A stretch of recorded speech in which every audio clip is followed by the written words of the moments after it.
इस कार्यक्रम के पुण्यार्जक हैं जयंती परिवार, अलवर, राजस्थान।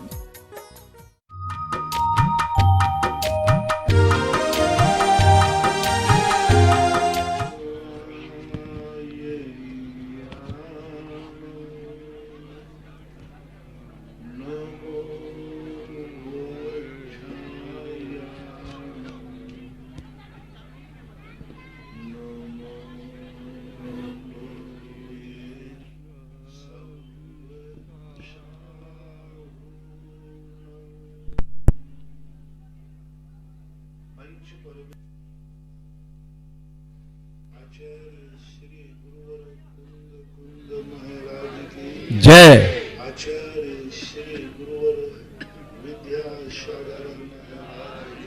जय। परम पूज्य निर्यापक्ष मुनि पुंगव 108 सुधा सागर जी महाराज की जय। समस्त आचार्य संघ की जय। जिज्ञासा समाधान प्रोग्राम के प्रणेता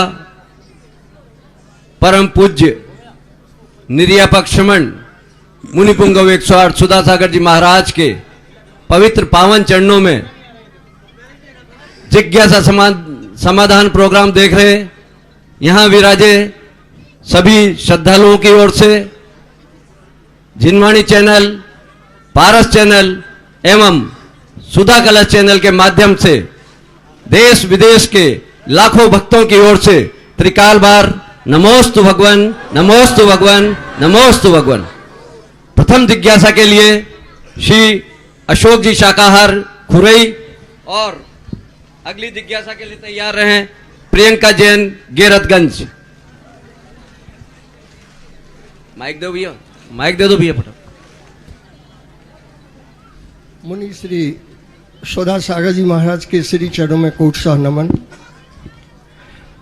महाराज जी, मेरा संपूर्ण जीवन शाकाहार के प्रचार प्रसार एवं धर्म के प्रचार प्रसार में निकल गया। मैंने पूजा पाठ बिल्कुल नहीं कर पाई। क्या उसका मुझे कुछ धर्म लाभ मिलेगा या नहीं, इसका संकट समाधान करें भगवान। यदि आपसे कहा जाए कि आपको यदि आंखें दी हैं लेकिन कान न दिए जाएं तो चलेगा, और कान दे दिए जाएं और जवान न दी जाए तो चलेगा, जवान दे दी जाए हाथ पैर न दिए जाएं तो चलेगा, भोजन में अकेली रोटी दे दी जाए और सब्जी न दी जाए तो चलेगा, और भोजन दे दिया जाए पानी न दिया जाए तो चलेगा? इस प्रश्न का जवाब आपके पास हो, यही आपके प्रश्न का जवाब है। अर्थात नहीं चलेगा। हर चीज की कीमत हर स्थान पर होती है। पेपर होते हैं स्कूल के अंदर, एक व्यक्ति एक पेपर में इतने ज़्यादा डिक्टेंशन लाता है और दूसरे पेपर में उसको 33 नंबर भी नहीं मिले। मैं जनता से पूछना चाहता हूँ, उसे पास का सर्टिफिकेट मिलेगा या फेल का? एक पेपर में कितने नंबर हैं? डिक्टेंशन 100/100 भी ले लो, और दूसरे नंबर पेपर में 33 नंबर भी नहीं है, तो उसे फेल का ही सर्टिफिकेट मिलता है या आपको मिल चुका है? कृपया करके अगली बार से सभी सब्जेक्ट पढ़ना शुरू कीजिए। प्रियंका जैन गेरतगंज और अगली जिज्ञासा के लिए तैयार रहे प्रदीप कासल अशोकनगर।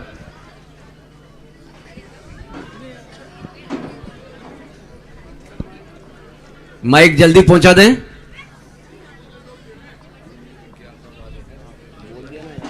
जिनकी जिज्ञासा है वो आगे आ जाएं, पहले कहा जाए तो अच्छा रहेगा।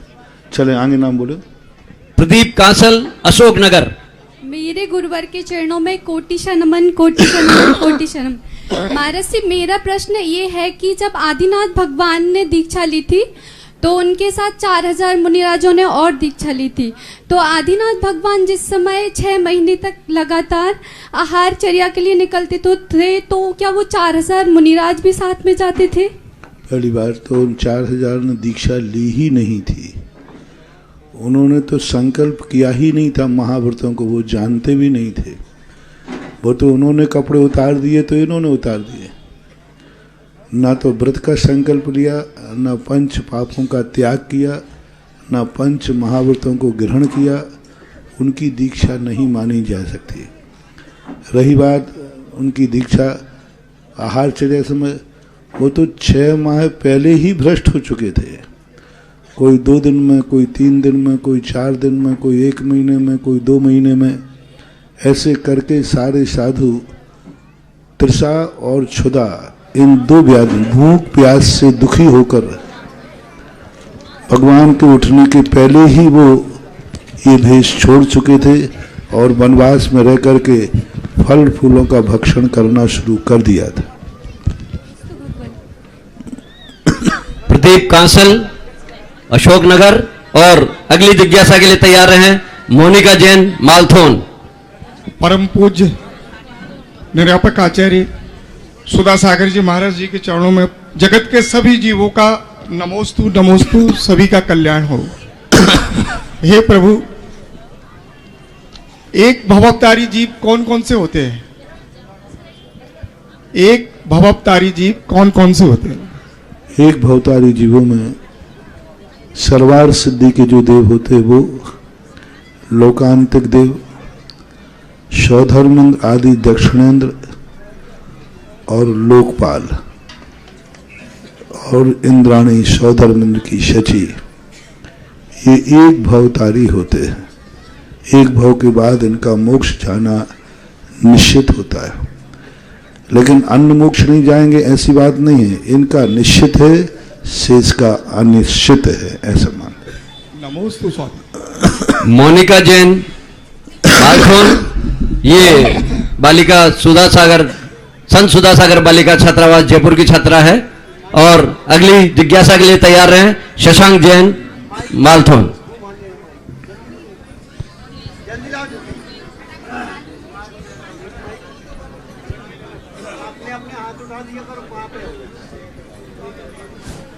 परम उपकारी, परम वंदनीय श्रमण संस्कृति बालिका छात्रावास के उन्नायक मुनि श्री पुंगव 108 श्री सुधा सागर जी महाराज जी के चरणों में मेरा 3 बार नमोस्तु नमोस्तु नमोस्तु।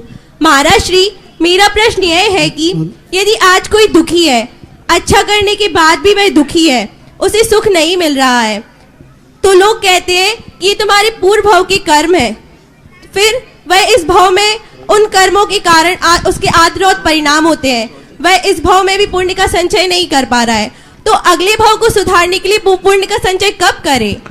महाराज का संचय अपने, जब कोई व्यक्ति पूर्ण पुरुषार्थ कर लेता है और सफलता नहीं मिलती है, तो उसको यह पश्चाताप करना चाहिए कि मैंने पूर्व में ऐसा कर्म किया है, किसी की सफलता में अंतराय डाला है, उसका परिणाम है कि आज मैं पूर्ण पुरुषार्थ कर रहा हूँ, फिर भी सफल नहीं हो पा रहा हूँ।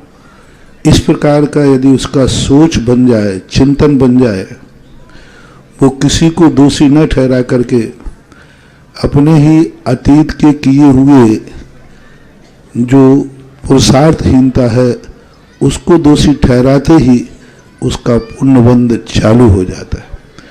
अभी कल बीना के अंदर प्रवचन में हमने यही बात कही थी कि जो कुछ भी हमारे जीवन में सुख और दुख आता है उसका जिम्मेवार कौन? कर्म नहीं है। कर्म तो हमारी कठपुतली है, कर्म तो हमने बांधा है। बांधने वाला बड़ा होता है, बंधने वाला बड़ा नहीं होता। बांधने वाला मैं हूं, कर्म तो बंधने वाला है। इसलिए कर्म को न दोष दे करके अतीत में की हुई अपनी भूल को स्वीकार करो कि मैंने जरूर ऐसी कोई गलती की है जिस कारण एक कर्म मुझे सजा दे रहा है। कर्म को दोष देना यानी न्यायालय को दोष देना है कि न्यायालय ने मुझे फांसी दी, न्यायालय ने मुझे जेल दे दिया, न्यायालय ने मुझे सजा दे दी। ये आरोप लगाना बहुत ही कानून के विरुद्ध है। इसी प्रकार कर्म तो न्यायालय है, कर्म तो वो अदालत है जहां हमारे किए हुए की सजा दी जाती है। इसलिए हमें न्यायालय को दोष न दे करके हमें अपने खुद के अपराध करने वाली प्रवृत्ति को दोष देना चाहिए। कर्म में जो हमने प्रवृत्ति की है, हमने दोष किया है, अशुभ किया है, वह नियम से हमारी की हुई भूल है। ऐसी यदि प्रतीति आ जाए, यदि हम निमित्त को दोष देंगे, हमारा दुख और बढ़ेगा। ये व्यक्ति मुझे दुखी कर रहा है, ये व्यक्ति मुझे दुखी कर रहा है, इसके कारण से मैं दुखी हूँ, दुख और बढ़ेंगे। और यदि वो ये सोच ले कि नहीं, कोई मुझे दुख नहीं दे सकता, मेरी गलती से ही मैं दुखी हूँ, मेरे अपराध के कारण से अदालत मुझे सजा दे रही है, मेरे अपराध के कारण से ही कर्म मुझे दुख दे रहे हैं, ऐसा चिंतन आते ही उसको इतना भारी पुण्यबंध होगा कि पूर्व का किया हुआ अपराध और कर्म भी माफ हो जाएंगे और वो पुण्य का रूप लेकर आगे प्रशस्त हो जाएगा। आपने देखा होगा कई बार जेल में जेलियों को कितनी बड़ी सजा दी जाती है, लेकिन उनके अच्छे आचरण को देख करके उनको बीच में बरी कर दिया जाता है। सजा 20 साल की थी, 10 साल में छोड़ दिया, क्योंकि उन्होंने जेल में रह करके इतना पश्चाताप किया कि उनको खुले छोड़ दिए किवाड़, लेकिन वो भागे नहीं। उनको भागने का मौका मिला, उन्होंने कहा नहीं, मैं भागूंगा नहीं, क्योंकि गलती मैंने की है तो मुझे सजा मिलना चाहिए। उनको जेल से भागने का मौका मिला तो भी नहीं भागे वो। तो उनकी इस ईमानदारी के कारण से 26 जनवरी 15 अगस्त आदि को आदर्श जेली कहलाते आदर्श अपराधी कहलाते, उनको बरी कर दिया जाता है। यही जैन सिद्धांत कहता है कि हमें जब कर्म दुख देते हैं तो उन दुखों को भोगो, भागो मत, किसी को दोष मत दो। ये कहो मैंने अपराध किया है, कर्म मुझे सजा देगा। और ऐसा जब व्यक्ति स्वीकार कर लाता है तो कर्म की दृष्टि में ऐसा आदर्श श्रावक को भी कर्म माफ कर देता है और अशुभ कर्म खत्म हो जाते हैं, शुभ कर्मों की शुरुआत हो जाती है। शशांक जैन मालथोन और अगली जिज्ञासा के लिए तैयार रहें। अनुराग चौधरी खुरई। बंधुओं, पूज्य महाराज श्री जिस परमार्थ के कार्य को अपना आशीर्वाद देते हैं, वे कार्य देखते ही देखते मिनटों में संपन्न हो जाते हैं। ऐसी एक बड़ी घोषणा हमें प्राप्त हुई है सिरोंज गौशाला के लिए। पूज्य महाराज श्री के सिरोंज प्रवास के दौरान गौशाला का आशीर्वाद पूज्य महाराज श्री ने दिया था।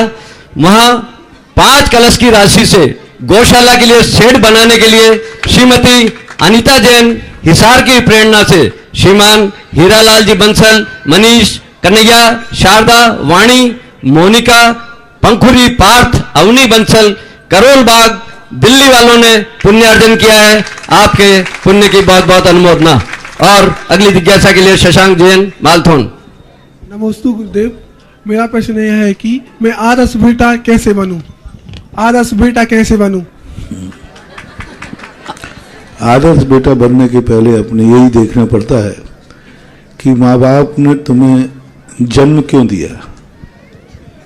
ये माँ बाप से पूछो, उनकी क्या ख्वाहिश है, उन्होंने क्या सोच करके माता पिता बनने का भाव किया। कुछ तो सोचा होगा, कुछ तो उनकी कल्पना रही होगी, कुछ तो उन्होंने ख्वाब सजाया होगा, कुछ न कुछ संसार को और बेटे के माध्यम से अपनी इच्छा पूरी करने का कोई ना कोई ख्वाब सजाया होगा। क्योंकि कोई भी व्यक्ति कोई भी कार्य करता है, उसके पहले उसके पीछे उसका कोई ख्वाब होता है, कोई लक्ष्य होता है।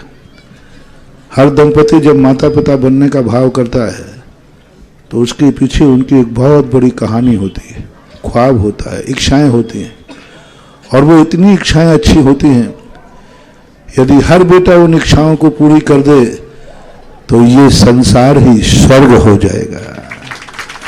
क्योंकि किसी माँ बाप की इच्छा कभी गंदी हो ही नहीं सकती, उनका सोच कभी बुरा हो ही नहीं सकता। उनका कुछ सोच होता है, वो वंश के संबंध में भी हो सकता है, वो राष्ट्र के संबंध में भी हो सकता है, वो स्वयं की जिंदगी के संबंध में हो सकता है।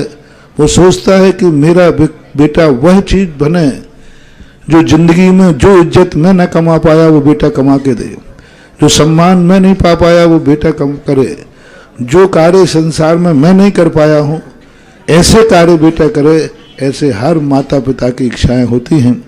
तो अपने कुलाचार को और उनकी भावनाओं को जीवन में साकार करना सबसे बड़ी चीज है। एक छोटा सा उदाहरण देता हूँ। हर माता पिता बेटे को जन्म लेते ही जब गोदी में उठाता है उसको एक शब्द का सही प्रयोग करती है हर माता, राजा बेटा। और उसे मालूम है भिखारी का बेटा है, मजदूर का बेटा है, गरीब का बेटा है। एक भिखारिन भी जब बेटे को देगी उसे मालूम है कि इसका पिता भिखारी है, भीख मांगने गया है। लेकिन जब वो बेटे को गोदी में उठाएगी तो उसके मुंह से कभी भिखारी बेटा नहीं निकलेगा। क्या निकलेगा?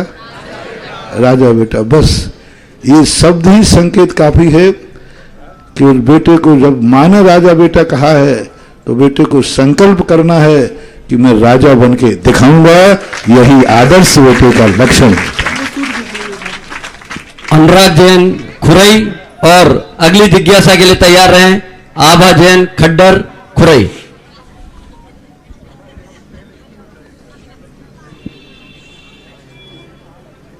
आभा जैन खड्डर खुरई। माइक दो। अरे ये माइक इधर दे दो। नमोस्तु महाराज जी, नमोस्तु। हमारा प्रश्न ये है कि स्वरूपाचरण चरित्र सम्यक्ताचरण चरित्र क्या है, इसमें क्या अंतर है, या किस गुण स्थान तक रहता है? स्वरूपाचरण चारित्र और सम्यक्ताचरण, ये चारित्र जो हैं सैद्धांतिक दृष्टि से ये 5 चारित्रों में कहीं नहीं आता। चारित्र 5 ही होते हैं: क्षेत्र स्थापना, सामयिक, शोक सांप्राय, परिहार, विशुद्धि और यथाख्यात। अध्यात्म ग्रंथों में ये नामकरण किए गए। शुक्ल ध्यान के लिए स्वरूपाचरण चारित्र की संज्ञा दी गई। स्वरूपाचरण चारित्र जो है 11वें 12वें गुण स्थान में प्रकट होता है। यथाख्यात चारित्र का दूसरा नाम स्वरूपाचरण चारित्र है। सम्यक्ताचरण चारित्र जो है यह 4थे गुण स्थान से प्रकट होता है। ये चारित्र नहीं है, सम्यक्त के 25 दोषों को टालकर 25 गुणों की उत्पत्ति करना ही सम्यक्ताचरण चारित्र है। तथाकथित आज के विद्वान स्वरूपाचरण चारित्र को भी 4थे गुण स्थान में मानते हैं। ये आगम विरुद्ध धारणा है।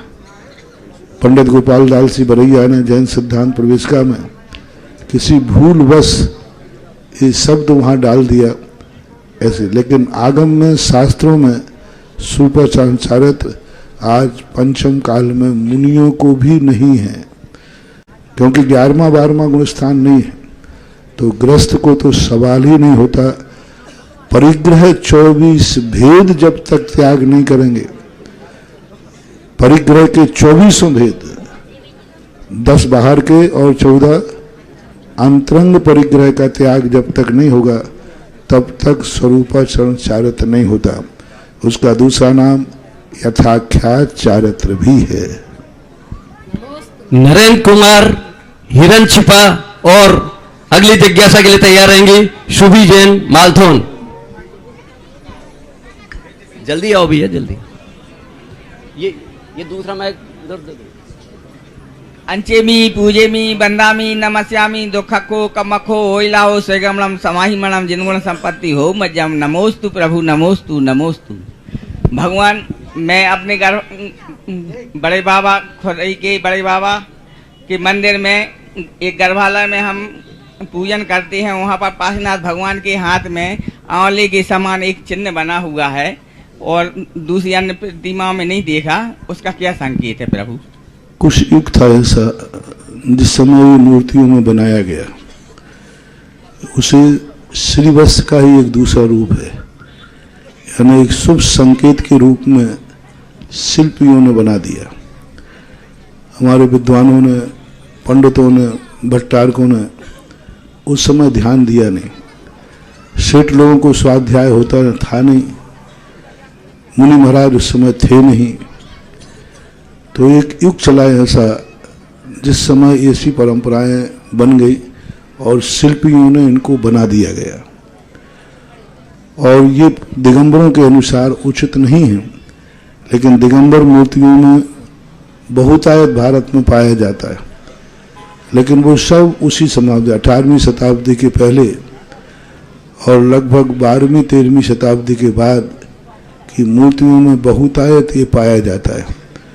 होना नहीं चाहिए, लेकिन है तो उसे शुभ चिन्ह मान करके स्वीकार करना चाहिए। जैसे हृदय में श्रीवत्स चिन्ह उठा हुआ होता है, ऐसा ही उन चिन्हों को उठा करके हथेली में बना दिया जाता है, ऐसा मानना आगम सम्मत नहीं है, शिल्पियों के द्वारा ऐसा बनाया गया है, शिल्प है। नमोस्तु भगवान, नमोस्तु। सुभी जैन मालथोन और अगली जिज्ञासा के लिए तैयार हैं संत सुधा सागर अभिषेक मंडल सिरोंज। नमोस्तु गुरुवर, नमोस्तु नमोस्तु। सिरोंज जी। महाराज जी, ये प्रश्न हमारे हर विद्यार्थी का है कि हमें सफलता सहजता से मिल जाती है तो हम अपने पूर्ण उदय मानते हैं, और थोड़ी हमें परेशानी या कुछ हो जाता है तो हमारा मन घबरा जाता है, तो हम आत्मविश्वास इसको कैसे बढ़ाएं? आत्मविश्वास बढ़ाने का सबसे बड़ा तरीका है कि अपनी कुवत के अनुसार ही कार्य करना चाहिए। यदि हम इच्छाएं बहुत करेंगे और शक्ति नहीं है तो आत्मविश्वास डगमगाएगा। हमें कभी पड़ोसी की थाली नहीं देखना चाहिए, वो कितनी रोटी खा रहा है। हमें अपनी जठराग्नि देखना चाहिए, मुझे कितनी रोटी पचती है, क्योंकि पड़ोसी का देखोगे तो उसकी जठराग्नि उसकी है और स्वयं की जठराग्नि स्वयं की है। भोजन करते समय व्यक्ति अपनी खुद की जठराग्नि देगा तो कभी उसे कुपच नहीं होगा, कभी उसे कोई बीमारी नहीं होगी। तो व्यक्ति जब इच्छाएं अपनी शक्ति से बाहर करता है, हमारे जैनागम में कहा द्रव्य दृष्टि, द्रव्य 5 कारण होते किसी कार्य करने के लिए, उसमें पहला द्रव्य है। द्रव्य यानी योग्यता, क्या तुम्हारी योग्यता उस कार्य के योग्य है, तो उसका चिंतन करो। जैसे मैं कोई इच्छा कर लूं कि मैं इस भव में भगवान बाहुबली जैसा केवल ज्ञान प्राप्त करूंगा, तो इसमें हमें सफलता मिलेगी कि विफलता? इस भव में है विफलता, पर हमें टेंशन होगा कि मैं फेल हो गया। तो जैनागम कहता है तुमने ऐसी इच्छा क्यों की? क्योंकि जिस युग में हो उस युग में केवल ज्ञान होना ही नहीं है। तो ऐसी इच्छाएं नहीं करना चाहिए जो हमारी कुवत के बाहर हो। अपनी कुवत के अनुसार हम सोचेंगे तो थोड़े में भी बहुत सुखी रहेंगे। संत सुधा सागर अभिषेक मंडल सिरोंजी और अगली जिज्ञासा के लिए तैयार हैं डॉक्टर राकेश जैन मंडावरा। नमोस्तु भगवान। नरेश जैन ललितपुर। देखो ये कभी जो प्रश्न आया बहुत अच्छी, तुम्ही से पूछता हूँ, सब लोग अपने में लगा लेना। मैंने केवल ज्ञान प्राप्त करने का भाव किया और केवल ज्ञान नहीं हुआ, तो विफल हुआ कि नहीं? तो विफल का दुख होगा। तो विफल होने का दुख बनाओ कि मुनि व्रत अच्छी तरह पल रहा है, इसका आनंद मनाओ। आप देखना, मुनि व्रत पल रहा है, इसका तो आनंद मना नहीं रहा और केवल ज्ञान में फैल हो गया, इसका दुख मना रहा है। ये व्यक्ति कभी जिंदगी में सुखी? अरे जो हम नहीं हो सकते उसका दुख क्यों मनाएं? जो है उसका आनंद मनाओ, हमेशा आनंद ही आनंद है।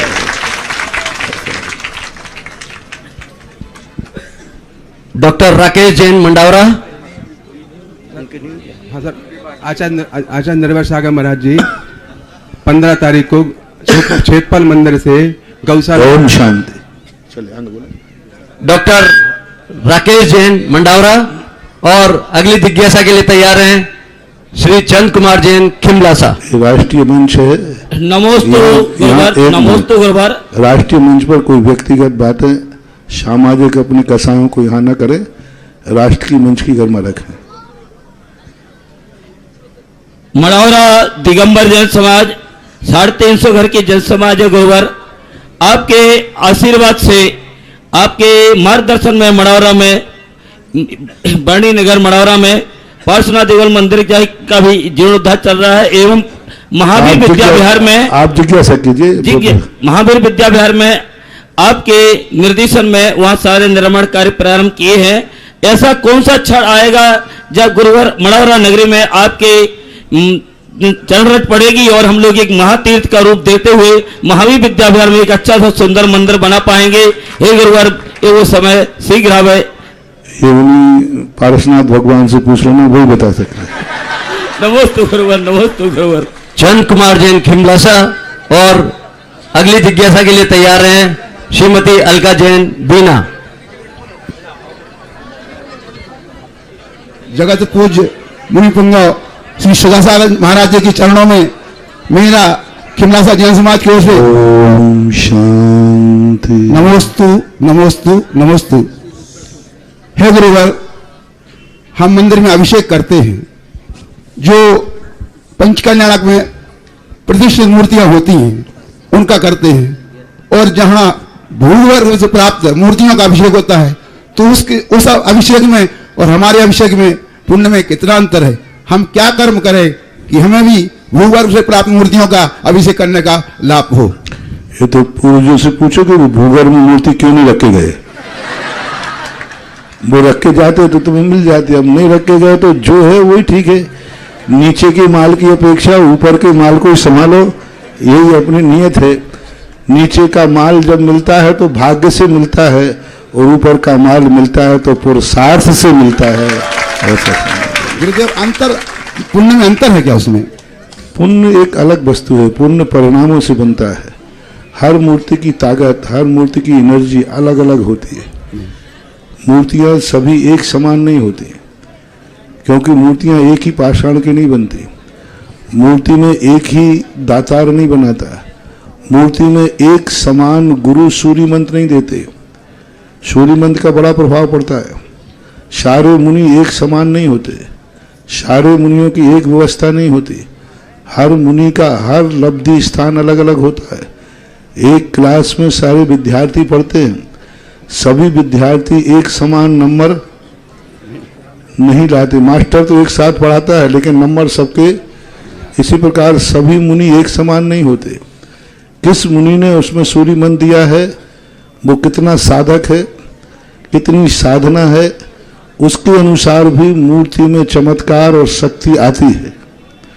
फिर वो किस स्थान पर बैठा है, कैसा, बहुत सारे कारण हैं जिन कारणों का परिणाम होता है। और बाकी पुण्यबंध की जो रक्षा है वो परिणामों के ऊपर आश्रित है, ऐसा मानना चाहिए। नमोस्तु नमोस्तु नमोस्तु। श्रीमती अलका जैन बीना और अगली जिज्ञासा के लिए तैयार रहें स्नेहा जैन गैरतगंज।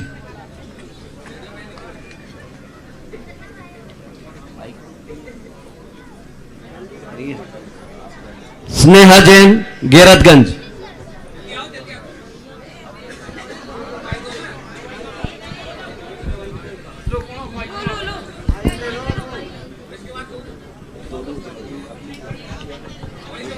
मेरे आराध्य गुरु के चरणों में मेरे और मेरे पूरे परिवार की तरफ से त्रैवार नमोस्तु नमोस्तु नमोस्तु।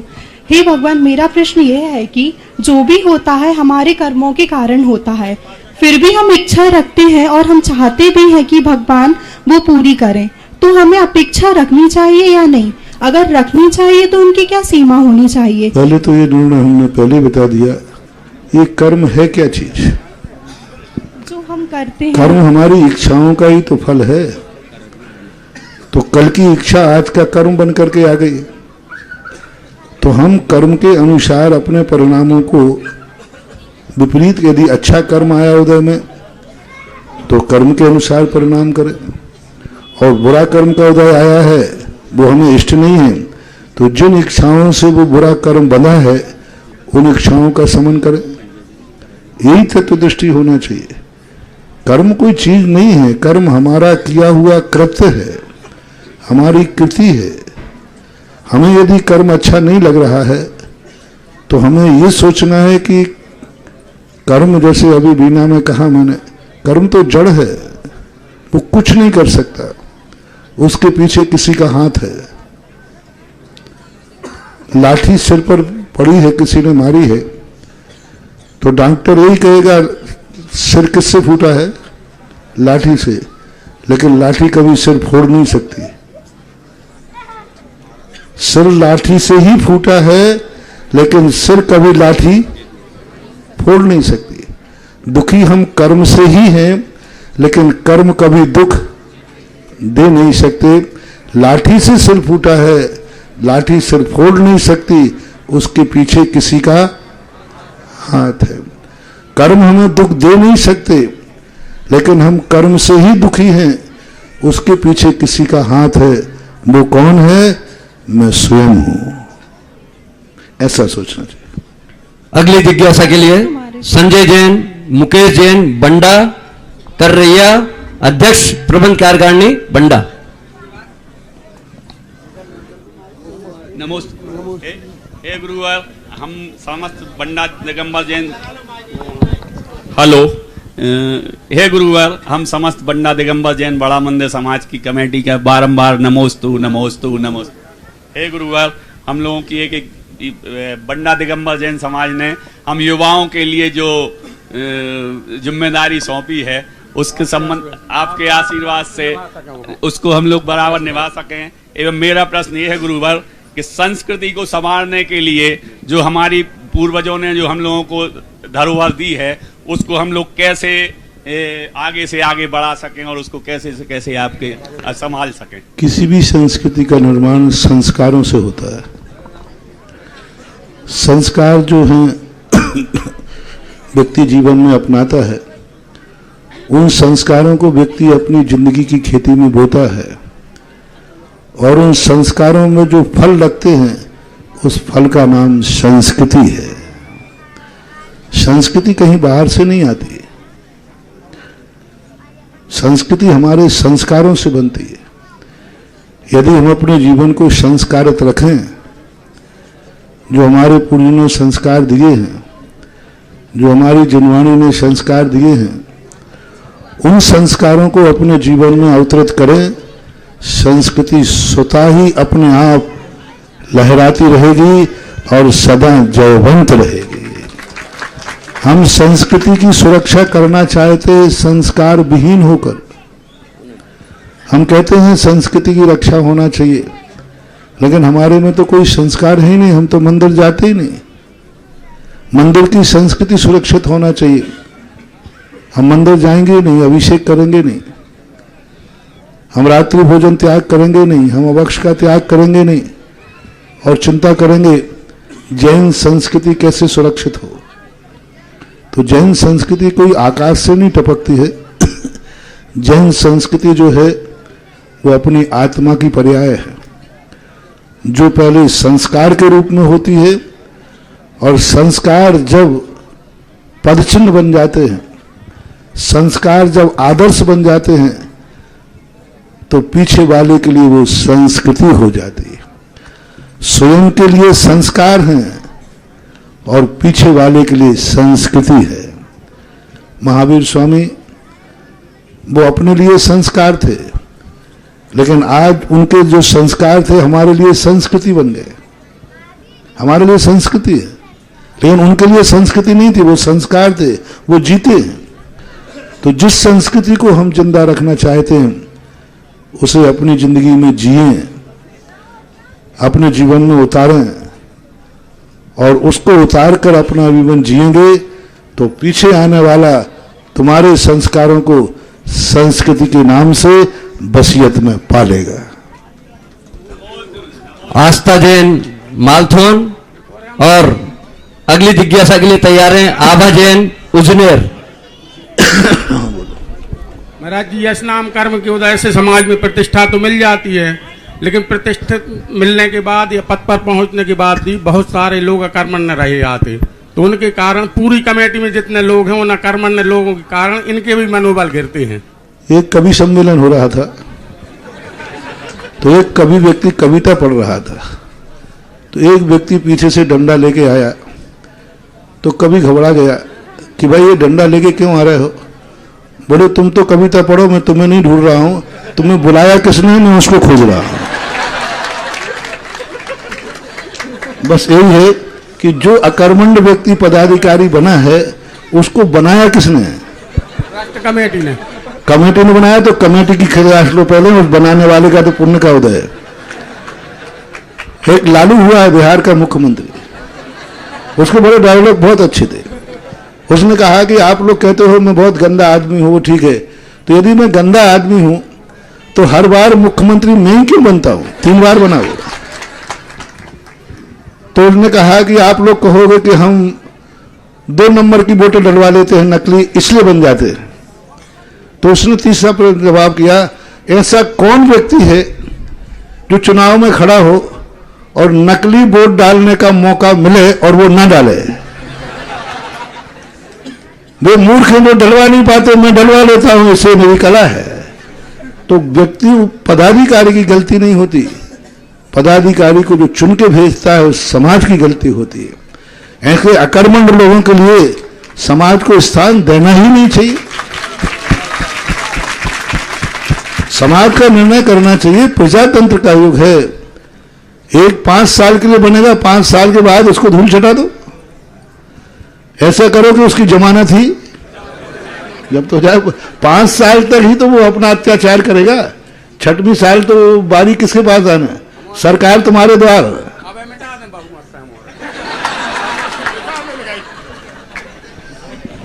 ऐसा होना चाहिए। महाराज जी आपके दिशाबोध के लिए आपके चरणों में बारंबार नमोस्तु नमोस्तु नमोस्तु। आस्था जैन मालथोन एवं अगली जिज्ञासा के लिए तैयार हैं। आभा जैन उजनेर। महाराज श्री के चरणों में बारंबार नमोस्तु मेरे और मेरे परिवार की तरफ से।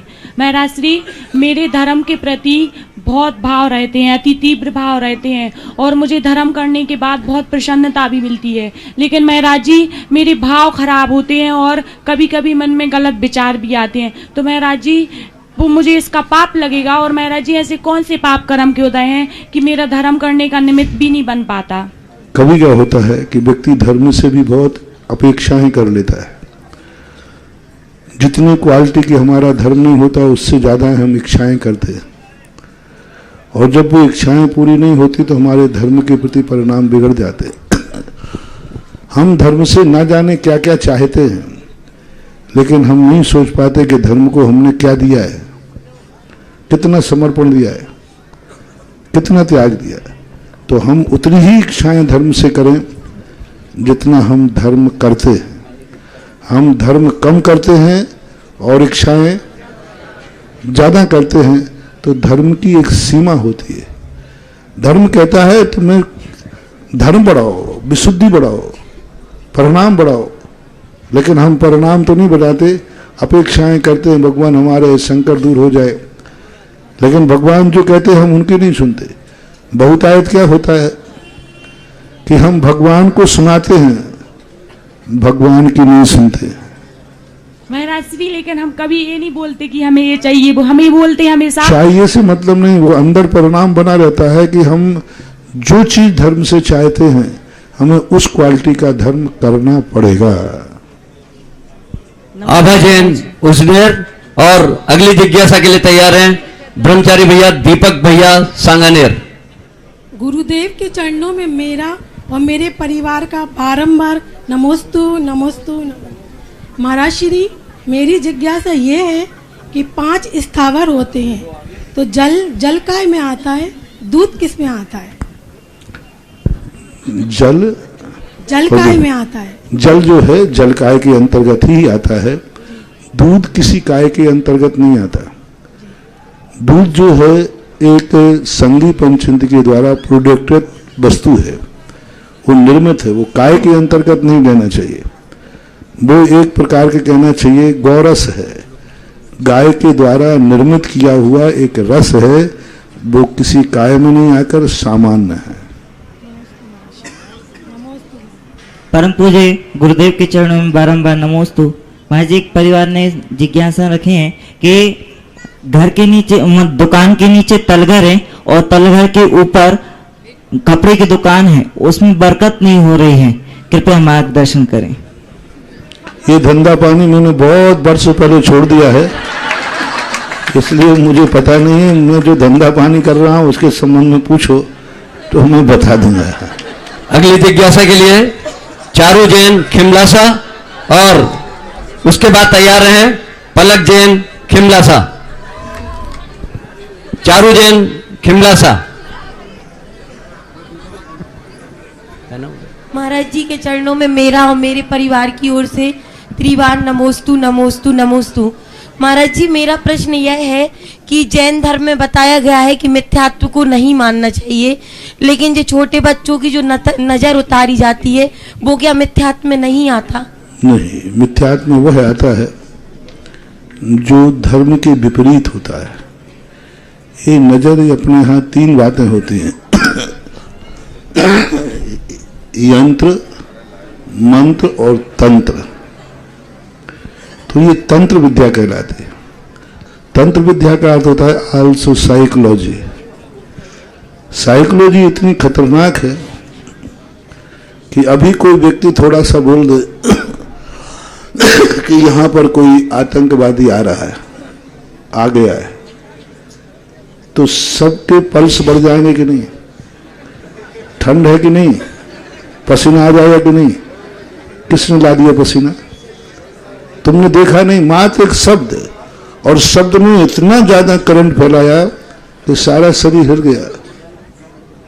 तो इसी प्रकार से ये नजर जो है एक साइकोलॉजी है, और एक मन में जब बैठे, बुरी नहीं है, मिथ्या नहीं है। वो पसीना आ रहा है, वो झूठा है कि सही है? पसीना जो आया घबराहट से, वो झूठा पसीना है कि सही पसीना है? पसीना ही है, लेकिन आया झूठा है, कोई था ही नहीं आया, यूं करने। तो इसी प्रकार से ये जो नरे आदि होते हैं, ये लोक परंपराओं में जिस ढंग से आती है उसी ढंग से चली जाती है। तो उतार लेते आप, यूं किया, उतर गई, वो खत्म बात है। और होता है, उतर भी जाती है। पलक जैन खिमलासा, और अगली जिज्ञासा के लिए तैयार हैं नीलेश जैन मंडावरा। नमोस्तु महाराज श्री। महाराज श्री, मेरी दो जिज्ञासाएं हैं। महाराज श्री, इस मन में कभी कभी अशुभ परिणाम के भाव आ जाते हैं, तो हम इस अंतर मन को पवित्र कैसे करें? और महाराज श्री, मेरी दूसरी जिज्ञासा है कि हम श्रेणिक चरित्र का अध्ययन कर रहे हैं, तो उसमें देखा कि राजा श्रेणी कभी नरक में हैं, तो क्या वो अगले 5 काल तक नरक में ही रहेंगे? पहला परिणाम तो है जो परिणाम विकृत होते हैं, हानि और लाभ पर सोचना चाहिए। मन को भय पैदा होना चाहिए। जब तक मन में भय पैदा नहीं होगा, वह व्यक्ति बुरे परिणामों से नहीं बनता। आप लोगों के यहाँ बच्चा जब रात्रि में भोजन मांगता है तो पुराने लोग कहते थे रात्रि में भोजन मत करना। बोले क्यों? बोले सींग निकल आएंगे। अब सींग निकल आएंगे ये सुनते ही बच्चा चुप हो जाता है। अब वो रात्रि भोजन करना चाह रहा है, लेकिन अब क्यों नहीं कर रहा है? डर हो गया। ऐसे मन रूपी बालक को भय पैदा करो कि यदि इस प्रकार का परिणाम होगा तो इसका क्या हश्र होगा, क्या दुष्परिणाम होगा। जो परिणाम तुम कर रहे हो, इसकी जब सजा मिलेगी तो रे मन तू क्या सहन कर पाएगा? ऐसा भय यदि आत्मा में बैठ जाए तो परिणाम अपने आप शांत हो जाते। और जब अच्छे परिणाम करने का फल उसे बताया जाए कि अच्छा परिणाम करने से ये फल मिलता है, तो मन में उस अच्छे परिणाम के प्रति लोभ जागेगा, प्रीति जागेगी, वह अच्छा परिणाम करने लग जाएगा। ऐसा।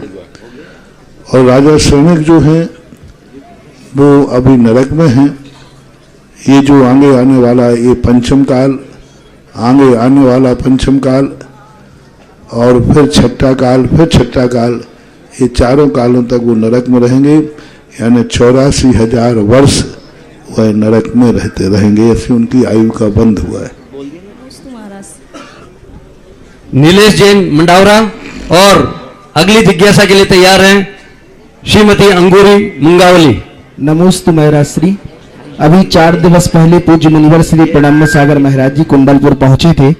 जब उन्होंने प्रश्न किया था आचार्य भगवान से कि आपको कुंडलपुर में और हम सभी को देखकर कैसा लगता है, आप भी पूज्य श्री के समक्ष पहुंच रहे हैं, आपको कैसा लगता है? आपको रातों में नींद आती है कि नहीं? अपने अंदर की बातें दूसरों को बताकर के हमें लुटना नहीं है, क्योंकि अंदर के आनंद को व्यक्त करने से आनंद का मजा खत्म हो जाता है। इसे अंदर की बात अंदर ही रहने दो, तो तिजोरी में वो रहेगा, सुरक्षित रहेगा। श्रीमती अंगूरी मुंगावली और अगली जिज्ञासा के लिए तैयार रहें रुचि जैन। बंधुओं, एक और घोषणा हमें प्राप्त हुई है।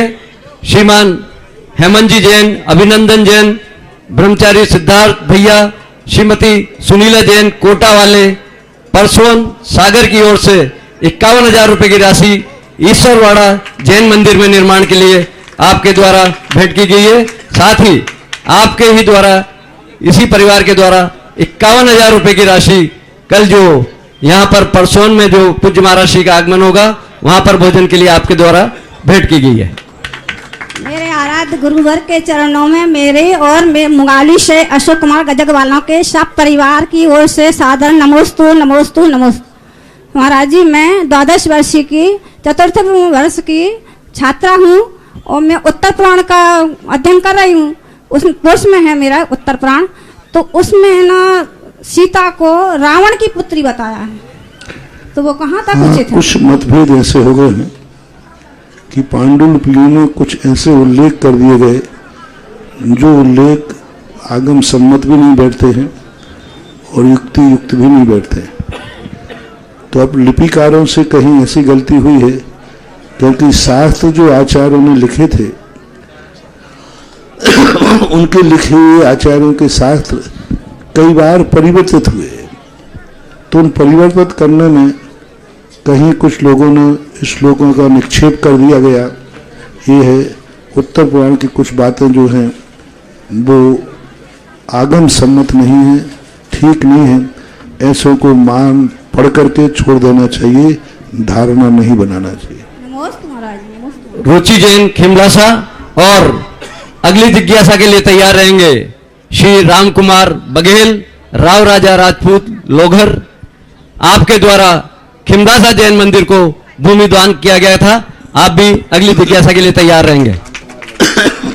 हे मुनिवर, मेरा और मेरे समस्त पारोलिया परिवार की ओर से नमोस्तु नमोस्तु नमोस्तु। मेरी जिज्ञासा ये है कि काल की अपेक्षा प्रतिक्रमण कितने प्रकार का होता है और तीसरे प्रकार के प्रतिक्रमण को कैसे किया जाता है? प्रतिक्रमण जो है मन वचन काय तीनों से किए जाते हैं। काय का प्रतिक्रमण का अर्थ है कि काय की प्रवृत्ति को रोकना।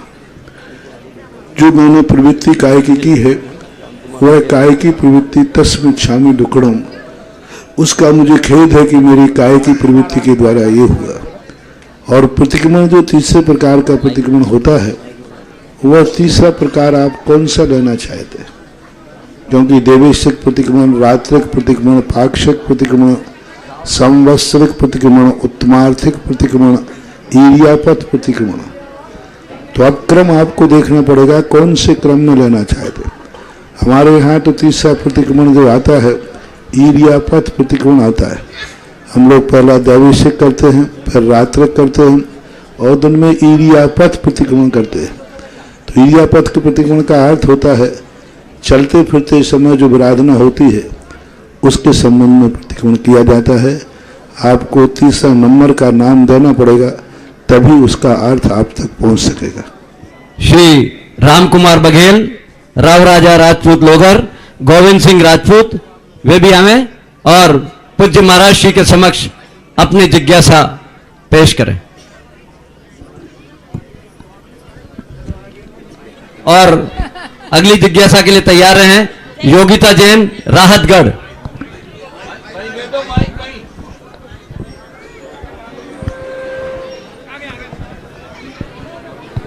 योगिता जैन, राहतगढ़।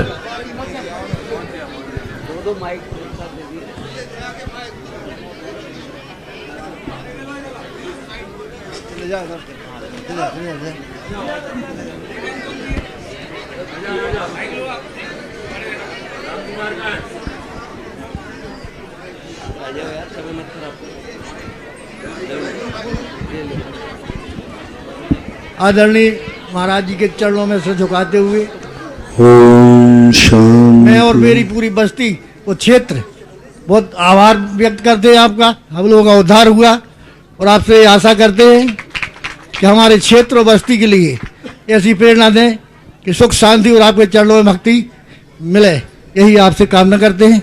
हमारे साथी राम कुमार जी आ रहे हैं। आपकी प्रार्थना है तो मेरा आशीर्वाद यह है कि जो गांव, जो नगर अपने जीवन को नशा से मुक्त रहता है, वह गांव सदा फलता फूलता रहता है।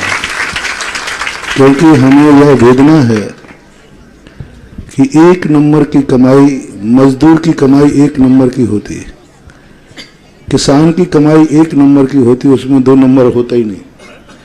लेकिन दुर्भाग्य है कि 2 नंबर कमाई वाले ऐसो आराम करें, 2 नंबर की कमाई वाले शराबखोरी करें, बात अलग है। लेकिन मजदूर और किसान वर्ग एक नंबर की कमाई करता है, उसको बच्चे को पढ़ाने को पैसे नहीं हैं, लेकिन शराब और बीड़ी सिगरेट का पैसा है। उसके माँ बाप की दवाई कराने को पैसा नहीं है, लेकिन दिन भर में 10-25 रुपए का धुआं उड़ाने को पैसा है। तो एक नंबर की कमाई मजदूर और किसान अपनी उस कमाई से धुआं उड़ाना और शराब करना बंद कर दे तो गांव अपने आप सदा हरा भरा रहेगा और समृद्ध रहेगा। यह आशीर्वाद है, सशर्त है। योगिता जैन राहतगढ़ और अगली जिज्ञासा के लिए तैयार हैं संजय जैन रजवास। नमोस्तु नमोस्तु। हे महाराज श्री, नमोस्तु नमोस्तु नमोस्तु। हे महाराज श्री, मेरे मन में एक प्रश्न है, कर्म किसके बनते हैं, आत्मा के या शरीर के? आत्मा तो पवित्र है महाराज श्री, और कर्म किसके बनते हैं, आत्मा के या शरीर के? आत्मा तो पवित्र है और शरीर पुद्गल है, फिर जो हम कर्म बांधते हैं आखिर वो किसके बनते हैं? माता? कर्म जो है कोई एक नहीं बनता है। मैंने अभी प्रातः काल भी गुमलासा में कहा था, जब आत्मा अज्ञानी के साथ होती है तो संसार बढ़ता है, कर्म बनता है।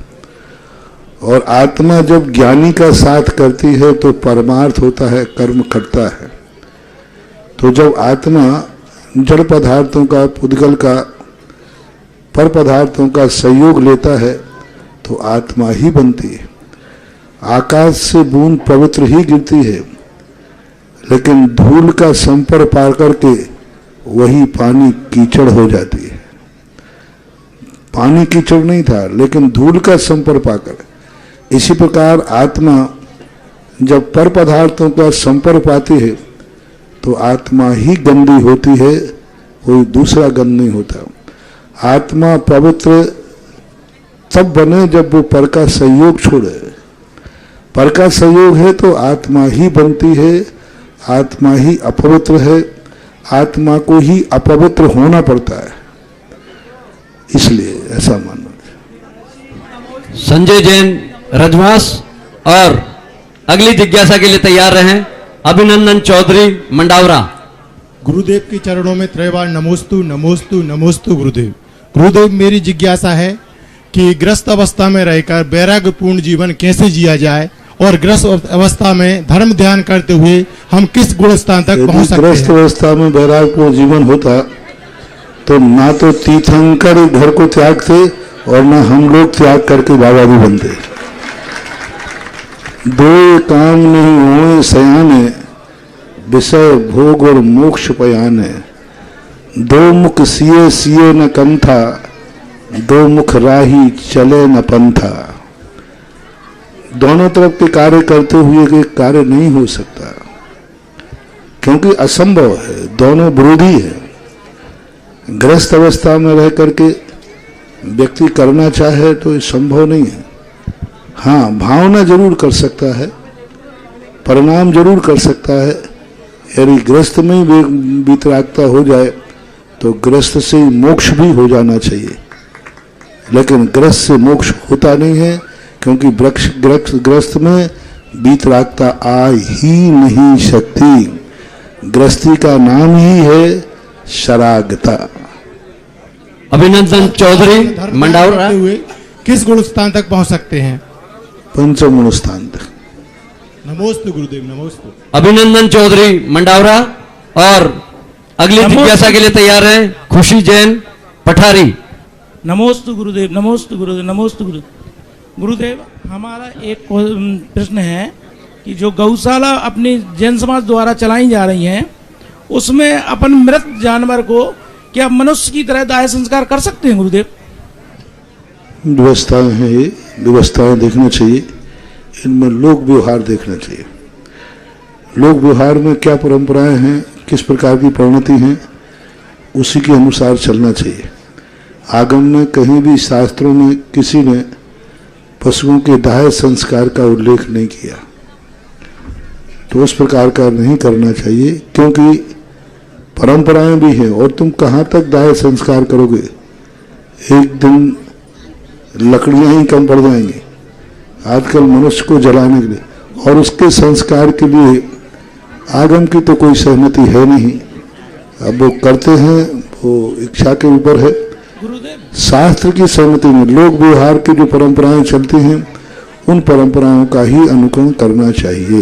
गुरुदेव आजकल गैस और लाइट भट्टियां हैं तो भी नहीं कहा गया, क्योंकि पशु के लिए इस प्रकार जलाने की व्यवस्थाएं नहीं दी गई तो हम उसका विधान नहीं कर सकते। खुशी जैन पठारी।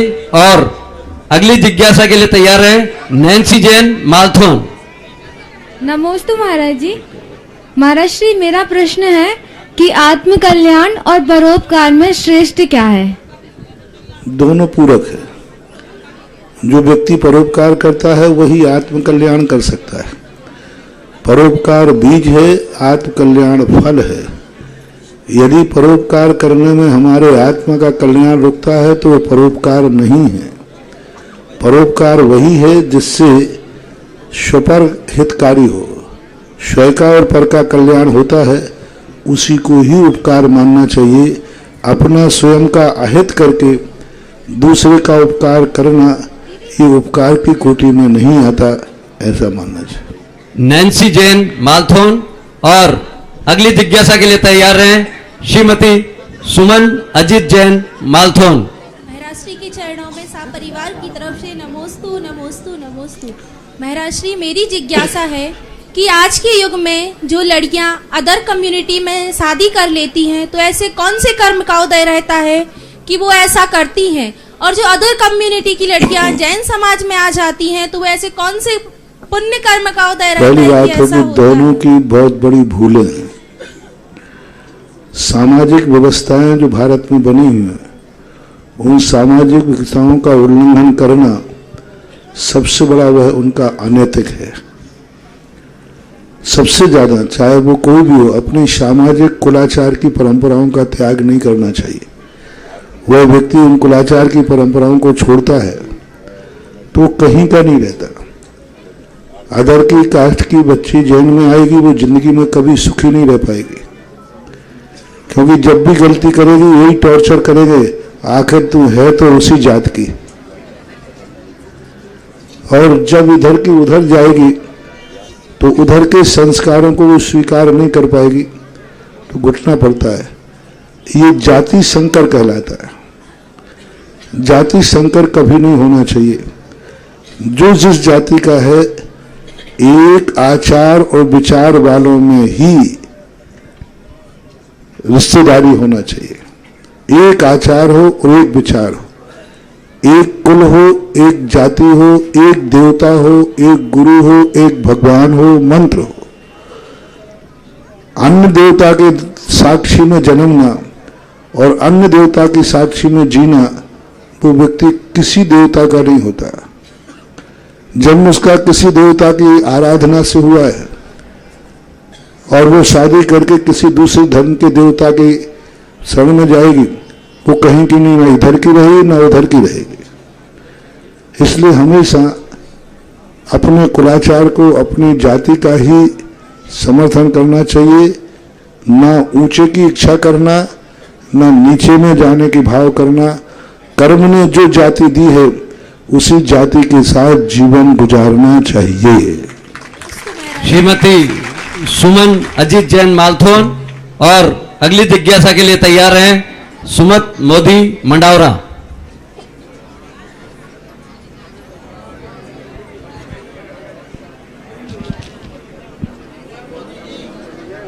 अनिल मोदी मंडावरा।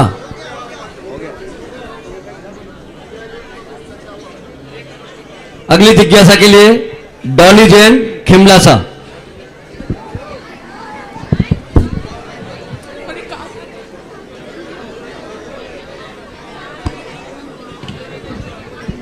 मेरी और मेरे परिवार से नमोस्तु महर्षि, मेरा प्रश्न यह है कि तत्व और द्रव्य में क्या अंतर है? द्रव्य का जो भाव होता है उसको तत्व बोलते हैं, तद भावम तत्वम। जैसे ये घड़ी है, एक प्रकार का सामान द्रव्य मान लें। अब घड़ी का स्वभाव क्या है? समय बताना, ये तत्व कहलाता है।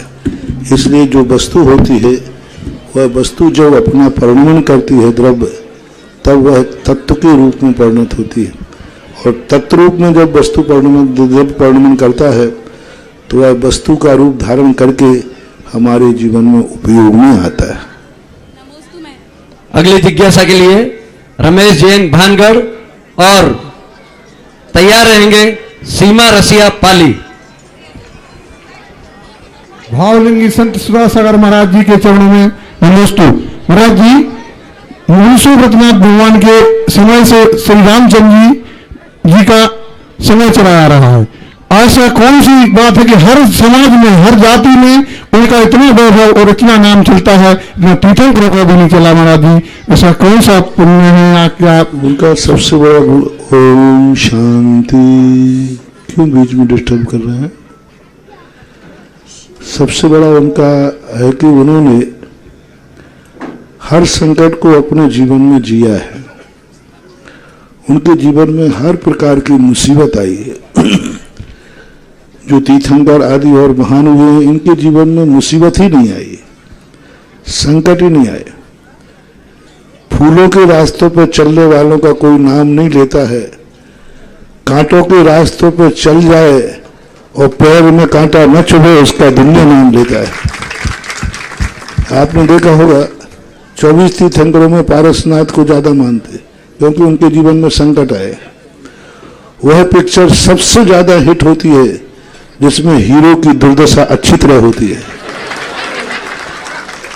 जितना ज्यादा हीरो की पिटाई होगी उतना ही पिक्चर हिट होती है। और बाद में जाकर के वो जो अपना चमत्कार दिखाता है, वो इसी प्रकार से रामचंद्र जी के जीवन में हर प्रकार के संकट आए। ऐसा कोई भी संकट नहीं हुआ जिस संकट का उन्होंने सामना न किया हो। लेकिन प्रत्येक संकट में उन्होंने धर्म नहीं छोड़ा, यह बताने के लिए सारा दुनिया उनका नाम लिए बिना अपने आप को धन नहीं मानता। हर दर्शनकार उनको लेना चाहता है, हर दर्शनकार रामचंद्र की कथा लिखना चाहता है, क्योंकि उनकी कथा एक जीवन देती है। संकटों में रह करके भी धर्म का कैसे सहारा लिया जाता है। संसार को संकट से मुक्त नहीं कर सकते। संसार में संकट तो सदा थे, हैं और रहेंगे। संकटों में रह करके कैसे जिया जाता है, ये सीखने के लिए श्री राम की कथा दुनिया में बांटी जाती है। सीमा रसिया पाली और अगली जिज्ञासा के लिए तैयार रहेंगे अलका जैन करेली। और हम जिनवाणी चैनल के प्रबंधकों को धन्यवाद देना चाहते हैं कि आज उन्होंने जिज्ञासा समाधान का 15 मिनट का समय हमारा और बढ़ा दिया है। सब लोग एक बार जोरदार ताली बजाकर उनका स्वागत करें, अभिनंदन करें। सीमा रसिया पाली। मेरे परम उपकारी गुरुवर के चरणों में मेरा और मेरे समस्त परिवार का मन वचन काय से बारंबार नमोस्तु नमोस्तु नमोस्तु। हे गुरुवर, मेरी जिज्ञासा ये है, हे गुरुवर, मेरी जिज्ञासा है कि जब भी किसी पुरुष की पत्नी एक्सपायर हो जाती है तो उसे समाज में वो ही मान सम्मान इज्जत शोहरत सब कुछ मिलती है, लेकिन जब किसी महिला का पति एक्सपायर हो जाता है तो उसे अमंगल की दृष्टि से क्यों देखा जाता है? महाराज जी, मुझे बहुत वेदना होती है ये सब। इसमें सबसे बड़ा दोष है महिलाओं का, क्योंकि सबसे ज्यादा महिलाएं ही उसे बुरी दृष्टि से देखती हैं। महिलाएं ही देखेंगे कि अरे विधवा होकर ये साड़ी पहन ली, पुरुष नहीं देखता। और महिलाएं जब उसकी इज्जत नहीं करती हैं, मैंने इसका एक रास्ता निकाला। एक कार्यक्रम था, तो लोगों ने कहा नहीं ये तो विधवा है, नहीं आएगी। तो मैंने कहा विधवा क्यों हो जाती है? बोले पति मर जाता है। तो मैंने कहा कि बेटा इसका है? बोले है। मैंने कहा विधवा स्त्री को मत बुलाओ, बेटे की मां को बुला लो। बेटा तो जिंदा है ना, बेटा जिंदा है तो मां तो है ना, मां कभी अशुभ नहीं होती। पति मर गया तो विधवा तो अशुभ है, लेकिन वो अभी विधवा है पति मरने पर, लेकिन बेटा जिंदा होने से मां है, और विधवा स्त्री से श्रेष्ठ मां होती है। पति के मरने पर वह विधवा जितनी बड़ी पूजनीय अपूर्व नहीं होती, उससे ज्यादा बड़ी होती है मां। विधवा का सारा अपशकुन उसका मां बनना मिटा देता है। इसलिए जब किसी विधवा को बुलाओ तो मां के नाम से बुलाया करो, स्त्री के नाम से मत बुलाओ। और मां सदा पवित्र थी, है और रहेगी। महाराज जी, मंदिर के शुभ मांगल कार्यों में उसे पीछे कर दिया जाता है। तो मां मान के बुलाओगे तो पीछे कोई नहीं करेगा। अलका जैन करेली और अगली जिज्ञासा के लिए तैयार हैं श्री स्वतंत्र जैन खिमलासा। आहारक शरीर की रचना क्या ये पंचम काल में संभव? और उसके विधवा बनने के आज भगवान को वाइफ ऑफ मत लिखा करो। क्या लिखना? सन ऑफ, यानी बेटे की मां। आप क्यों लिखते हो कि फलाने की पत्नी है? मर गया, फिर उसके मरने के बाद आपको नहीं लिखना चाहिए कि नहीं बोलना चाहिए फलाने की पत्नी, सदा ये बोलना चाहिए फलाने बेटे की मां। ऐसा मानना चाहिए। आहारक शरीर के बारे में जानना चाहती हूँ, क्या ये पंचम काल में संभव होती है? क्या नहीं, पंचम काल में संगम नहीं है, क्योंकि हीन संगम के साथ में आहारक पुतला नहीं, और पंचम काल में नहीं होता है। अलका जैन करेली और अगली जिज्ञासा के लिए तैयार हैं श्रीमान स्वतंत्र जैन खिमलासा। नमोस्तु महाराज श्री, 1 साल से 5 साल तक के बच्चों को कैसे संस्कारित करें? उनके लिए सबसे बड़ी चीज है पाठशालाएं। सबसे बड़ी चीज है अपने जीवन के दिए हुए संस्कार। उनको 24 घंटे उनकी हरकतों पर निगरानी रखें, खान पान पर विचार करें, तो उनको जो संस्कार दिए जा सकते कुल के वो देना चाहिए। नमोस्तु महाराज। गुरुदेव के चरणों में बारंबार नमन महाराज जी। मेरा एक छोटा सा ऐसा प्रश्न है महाराज जी, आचार्य श्री के पास या गुरु जी के पास आप लोगों के पास आते हैं और आचार्य श्री को या मुनिराजों को महावृत्तियों को कोई भी वचन दे देते हैं और वचन दे के अपने काम सिद्ध करा लेते हैं, और वो गुरुओं से जो छल कपट करते हैं, तो ऐसे व्यक्तियों को क्या हम निकृष्ट जीवों में ले सकते हैं? उन निकृष्ट में तुम्हें लेने की जरूरत नहीं है। कर्म तुम लोगे तो FIR दर्ज हो जाएगी। कर्म ही उन्हें निकृष्ट बना देगा। गुरु से कपट, मित्र से चोरी, या हो निर्धन या हो कोड़ी, कर्म ही उन्हें निकृष्ट बना देगा। अपन को बनाने की जरूरत, क्योंकि गंदे व्यक्ति को गंदा निकृष्ट करके अपने गंदे हाथ क्यों करें? वो खुद ही अपने आप टूट जाएगा। होता है ऐसा कई बार, लेकिन उनको सजा और फल मिलते हुए भी हमने देखा है। ऐसा करने वाले निकृष्टतम निकृष्ट कर्मों के फल को भोगते हैं। अगली जिज्ञासा के लिए तैयार हैं सकल दिगंबर जैन समाज अध्यक्ष श्री योगेश जैन मालथोन, और उसके बाद तैयार रहेंगे रेखा जैन जरुआ। पूज्य मुनि श्री के चरणों में मेरा और सकल दिगंबर जैन समाज मालथोन का त्रिवार नमोस्तु नमोस्तु नमोस्तु। महाराज श्री, मंदिर में वास्तु दोष होने से समाज पर उसका क्या प्रभाव पड़ता है? अभी मालथोन में महाराज श्री बड़े मंदिर जी में जितने भी साधु संत आते हैं कहते हैं कि भगवान की दृष्टि बाहर नहीं निकल रही है, इसीलिए तुम्हारे मंदिर जी में और मंदिर से बिलोंग करने वाले करीब 5 लोगों की असमय मृत्यु हो गई महाराज श्री। उसके ऐसा हम क्या करें महाराज श्री? अपना पुण्य कैसे गाढ़ा करें? मंदिर तो समाज के लिए बनता है, तो समाज पर दोष तो आता ही है, लेकिन 5 लोग मरे हैं ना जी महाराज जी। मंदिर मालथोन का तो बहुत पुराना है जी महाराज जी। तब से कितने लोग जिंदा हैं? मरने वालों की संख्या ज्यादा है कि जिंदा रहने वालों की? जिंदा रहने वालों तो बस इतना सारा आरोप धर्म पे ही नहीं थोपना, लेकिन हाँ इसका प्रभाव पड़ता है। वहाँ मालथोन में जो है वो दृष्टि दोष संभव है। ऊपर थोड़ा सा जीना चढ़ के एक अभिनंदन नाथ भगवान भी बैठे। जी महाराज श्री वो भगवान जी नीचे आ गए, हाँ, नीचे करा दिया। हाँ ऊपर थे उस समय, पहले हमें ध्यान है। तो महाराज श्री हम लोग अपने पुण्य को कैसे गाढ़ा करें कि वो वास्तु दोष निवारने के लिए आपके चरण हमारे मालथोन में बड़े महाराज श्री, हमारी पूरी समाज महाराज श्री बहुत बहुत। वो तो निमित्त की बात है, जब जैसा निमित्त बनेगा तब वैसी परिणति हो जाती है। महाराज श्री हम किसी के पुण्य की बात नहीं कर रहे। कल शंका समाधान में महाराज श्री बोले थे आप सोने वाले को सोने दो, खिमलासा के पुण्य वालों को पुण्य का अर्जन करने दो। हम तो उनके पुण्य की सराहना करते महाराज श्री, हमारा भी पुण्य बढ़ जाए। मालथोन वालों को नींद नहीं आ रही तो क्या करें, परोसरिया वालों को नींद आ रही तो गुस्से में ना अपने। रेखा जैन जरुआ खेड़ा और अगली जिज्ञासा के लिए तैयार हैं प्रज्ञा जैन खिमलासा। ये तो बोल दिया ना। मेरे और मेरे परिवार की ओर से त्रैवार नमोस्तु नमोस्तु नमोस्तु। हे भगवान पंच परावर्तन क्या कहलाते हैं? और एक दो जिज्ञासाएं।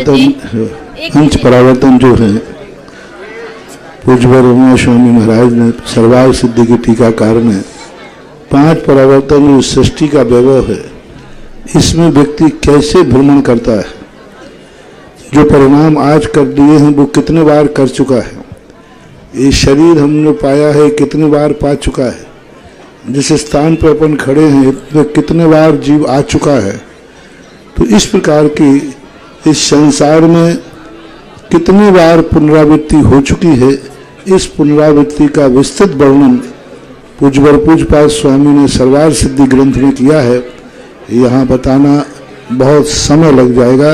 बस परिवर्तन क्रम संसार की वस्तुओं को बार बार ग्रहण करने पर कितने बार ग्रहण कर सकता है, करता है, उसका लेखा जोखा उसमें होता है। प्रज्ञा जैन खिमलासा और अगली जिज्ञासा के लिए तैयार हैं गुनगुन जैन चंदेरी। महाराज श्री मेरे और मेरी परिवार की तरफ से त्रिवार नमोस्तु नमोस्तु नमोस्तु। महाराज जी मेरी जिज्ञासा है कि महाराज जी मेरी जिज्ञासा है, जब कोई व्यक्ति गलती करता है तो वो भी जानता है कि वो गलती कर रहा है और हम उसको फेस कर रहे हैं, परंतु वो बात होती ही जा रही है, तो इसे कर्मों का फल माने या इसे अपने आप को कैसे समझाऊं? कर्मों का फल नहीं है, स्वयं की भूल है। कर्म तो यदि करता है तो व्यक्ति कर्म तो ऐसी दशा कर देता है वो उसको भूल को एहसास ही नहीं होने देता है। कर्म एहसास नहीं होने देता। कर्म जब उदय में आता है तो वो मिथ्यात को मिथ्यात ही कहता है। जहर जब चढ़ता है सांप के काटने का तो वह उसको नींद मीठी लगती है, वो कड़वी लगने ही नहीं देती। इसी से कर्मों की भूल न कह करके स्वयं की भूल है, प्रमाद है, जिसका दंड उसे भोगना पड़ेगा। गुनगुन जैन चंदेरी और अगली जिज्ञासा के लिए तैयार हैं मुकेश जैन बीना। माँ जी मेरा मेरे परिवार की ओर से समस्त दिगंबर जैन समाज चंदेरी की ओर से त्रैवार नमोस्तु नमोस्तु नमोस्तु।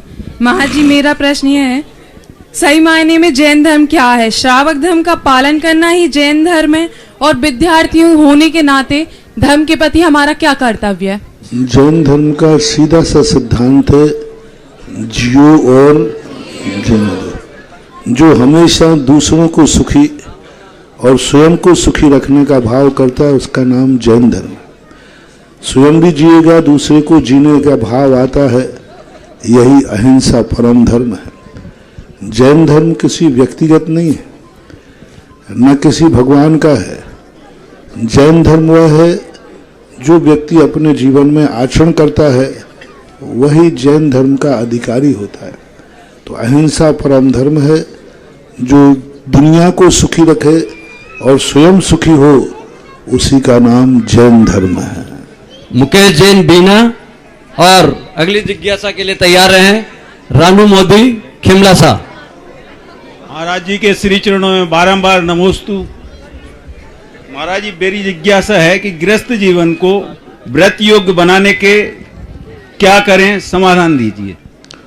असंयम और आराम परिग्रह के दोषों पर विचार करें कि असंयम का क्या हश्र होता है और आरंभ और परिग्रह जोड़ने का परिणाम क्या होता है।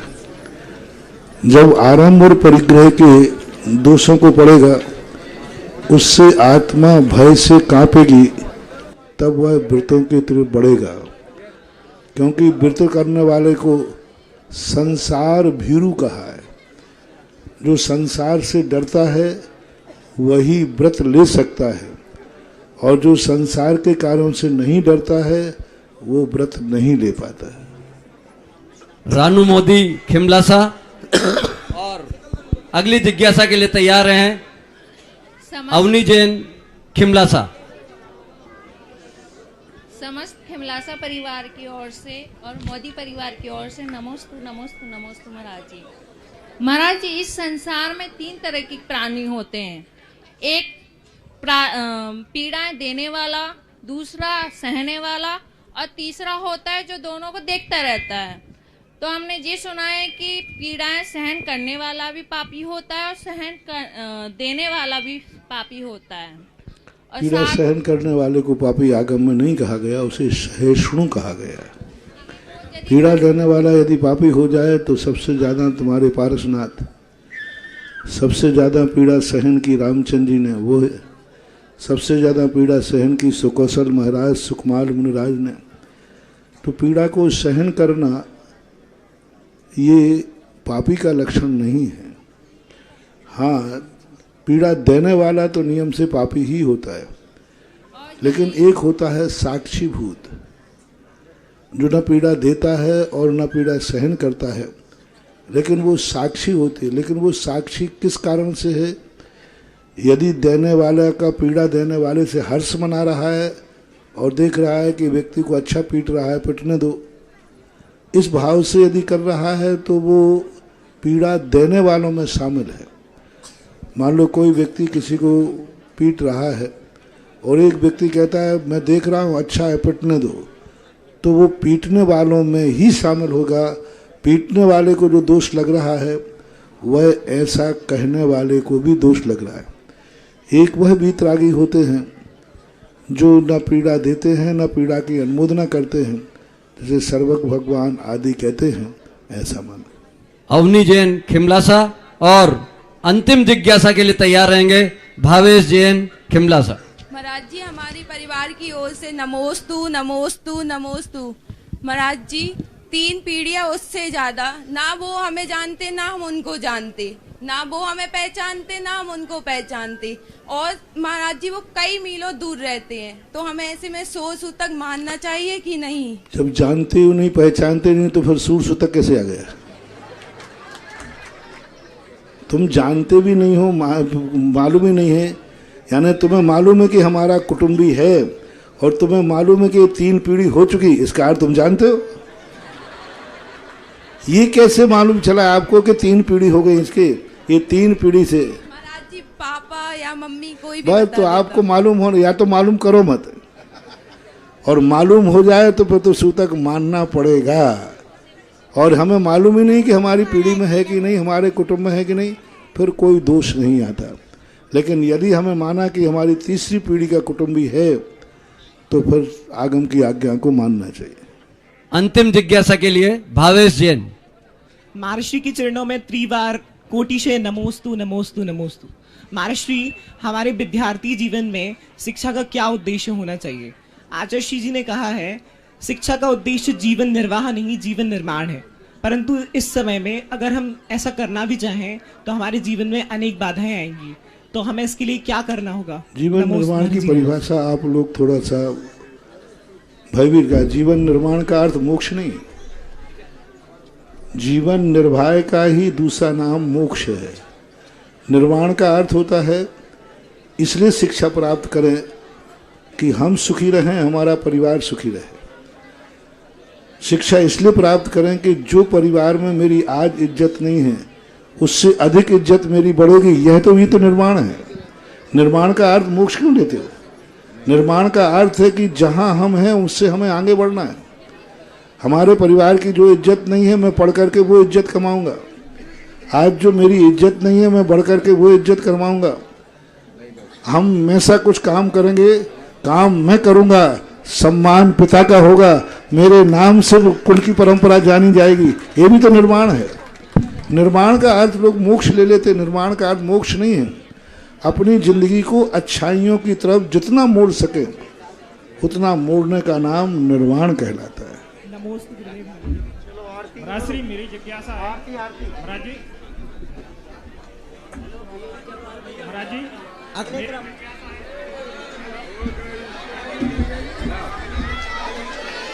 ओम शांति।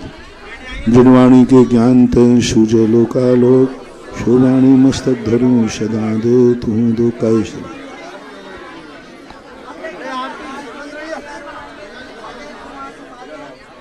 Hello hello.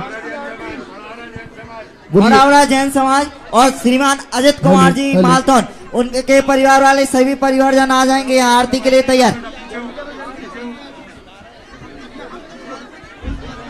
मरावड़ा सकल दिगंबर जैन समाज आरती के लिए संगीतकार भैया तैयार। सकल दिगंबर जैन समाज भंडा।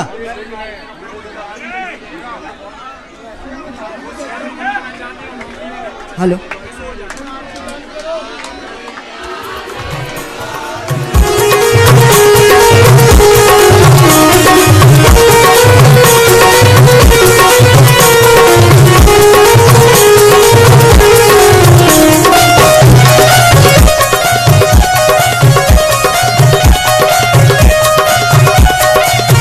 सुधा सागर की गुण आगर की शुभ मंगल दीप सज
इस कार्यक्रम के पुण्यार्जक थे जयंती परिवार, अलवर, राजस्थान।